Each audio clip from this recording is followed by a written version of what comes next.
What's going on, good peeps? It's Angela here, single mom, educator, therapist, who's recently debt free and likes to talk a little bit about all of those things on this channel. So I'm already like fussing with my hair because if you've seen my other videos or you know me, you know I have short hair. But as much as I love my short hair, it's really hard to like be do anything like different fun with it. So I'm gonna go back to trying wigs. I used to wear wigs a lot more when I was younger, and I just never really like, I don't know, just stopped kind of liking them. I think after a while, they just felt like I was wearing fake hair, which I am. This one's actually kind of old, but I ordered a new one that has bangs and is a little bit straighter. Um, so I wanted to like put it on. Plus, I just didn't feel like doing my hair. I'm trying to get my curl pattern to come out for the video. So I put this one on. I'm already like, no. It's a wig on my head, but it's all good. We'll do the video with it on and then see from there. So I was kind of like conflicted about what I wanted to talk about today. Not really conflicted, but I just didn't know um, which way to go. There's a couple of topics I want to talk about, and so I think I'm settling on since the whole point of the channel starting off is about how I became debt free. Talk about one of the ways that I did it.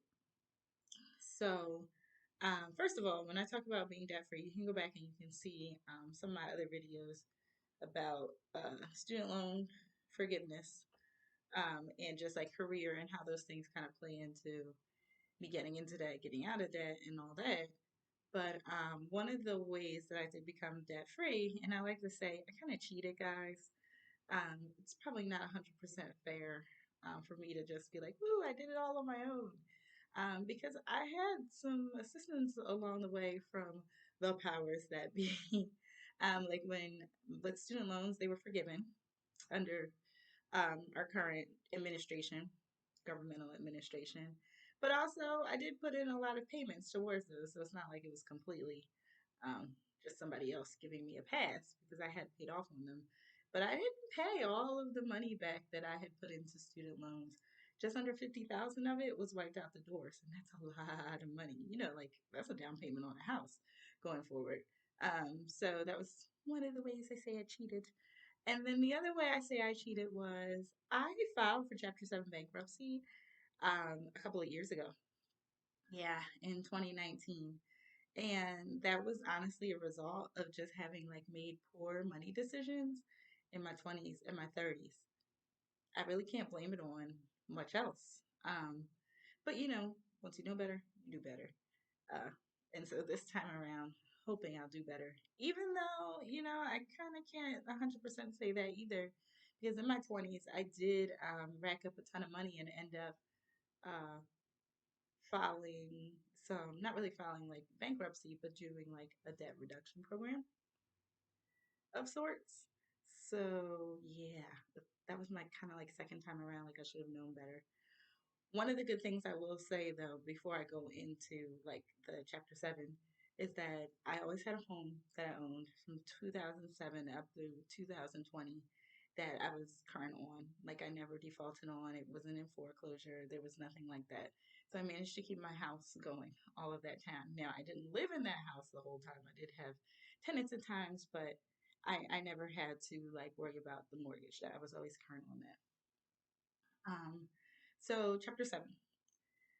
I was just feeling like something had to give when I was coming towards the end of my 30s. I had my son, I was paying for daycare. I mean, his father always has contributed to his child support. Like, that's never been a problem. We have court ordered child support, and he's always paid that. But even with some of that, like just going through and, you know, having incurred a lot of debt and then having a lot of expenses, like I was saying, daycare, you know, just everyday life, you know, mortgage, rent, whichever it may have been at the time, car payments, I was kind of like swamped and I felt like something had to give. So I started doing some homework. I started calling around different financial advisors, financial consultants, and the answer was consistently the same that I had enough debt to be able to qualify for Chapter 7 bankruptcy. Storming here, sorry. Um, so what that meant is Chapter 7, there's a couple of different types of bankruptcy. I won't just say two, but Chapter 11 or Chapter 7 was what I could have filed personal as a personal consumer. And Chapter 11, I think it was 11 or is it 13? I can't remember which one it is. But the other type that I could have filed put you like in a payment plan just to kind of pay off your debt. But the one that I ended up filing was Chapter 7, which would completely wipe my debt because my debt to income ratio was just so great that paying it back wasn't going to happen, at least not in a reasonable amount of time. Well, for when the bankruptcy would have been wiped anyway, which is 7 to 10 years.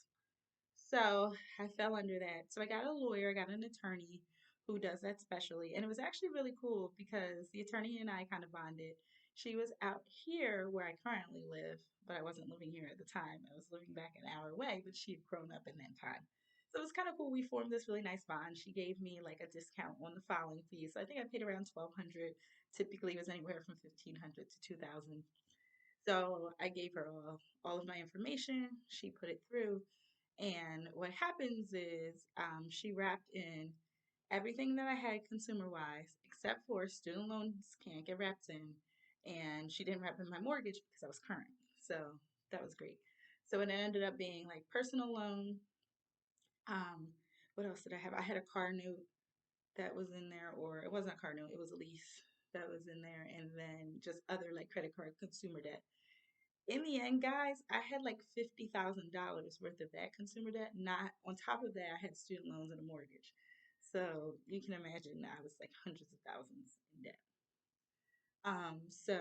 But about 50K of that was what ended up getting wiped. So we took it to a judge. We sat in front of the judge, and then another funny story is about the judge.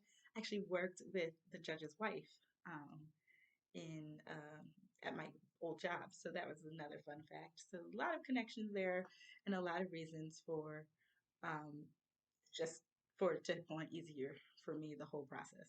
So I did that at the beginning of 2019, and then in let me think. In June of 2019, it was discharged, which meant all of the loan was officially gone. The court signed off on it, and it was official that I didn't have to pay any of it back. So, kind of moved forward with from there with zero debt. Now, the problem was I didn't have a car because that got wrapped in. But it takes them a while to come back and repossess the car, like take it back from you after you file for bankruptcy. So I kind of drove around on it for as long as I can. I think they ended up calling me back in October. And then I ended up filing like it was a subprime loan. It was awful. But I ended up getting like a subprime loan because there were some lenders out there who were willing to work with you if you were bankrupt. I got one of those. And then in February of 2020, I ended up selling my house. So I got a little bit of a profit from that, paid off the car note with that, like with some of that money. Um, and that was good. After that, I was pretty much free and clear except for student loans. I did still have a credit card open, or I reopened, or I opened one after I finished. I think it's like a MasterCard, and I still have it. I also did the self. I don't know if you ever heard of self, but it helps you rebuild your credit because if you file bankruptcy, your credit goes like downhill right away. So I opened one of those kind of accounts. I'll link it down below so you can see what it's about. To help me rebuild my credit and a credit card, which they did eventually let me. I think they let me open it pretty much right away. I had a really low limit, but I was able to open that credit card and start to rebuild credit. Now, people have mixed opinions about bankruptcy. I will honestly say, if you don't have to do it, don't do it. Um, but for me, it really helped. And again, I am not a legal advisor. I'm not a financial advisor. I'm just a person, a lay person talking to you about my experience with bankruptcy. For me, it really helped alleviate a lot of the stress I was going through. I have high anxiety. I'm a worrier. I was a single mom. And I was just like, I don't know how I'm going to do all of this. And bankruptcy really helped to alleviate some of that stress and some of those negative thoughts. It really helped me feel like I had a fresh start. Now, while I'm looking for homes, I've started like looking for homes again just to see if I want to buy another house. It's been hard because the Chapter 7 is on there and you can't get a conventional loan with a Chapter 7 bankruptcy. um, within the first 4 years of filing it. You can get an FHA loan, which I can talk about those some other time too. The difference between that and a conventional. But it's really not a big deal for me because I don't have to buy right now. In fact, I'm kind of like with the market for many reasons. I'll talk about that later too in another video. Um, but I would say, yeah, that's been like the only negative for me is when it comes to the mortgage. My credit score is already great again. Like it's already back up 700s after just 3 years of having filed and been discharged. So I don't worry about that. I was able to get a car again, like I said, and paid it off. And so, yeah, for me, it was worth it. Um, if you ever filed and are willing to like mention it or talk about it below, let me know because I'd like to hear your experience. If you have questions about it, about the process, I can definitely help you. It's super easy. Just look up, bankruptcy attorneys and they walk you through the process. But yeah, so that's what I really wanted to talk about today. And I guess I'll be back next time to talk about another finance, career, or even personal topic. See you later. Enjoy the rest of your weekend.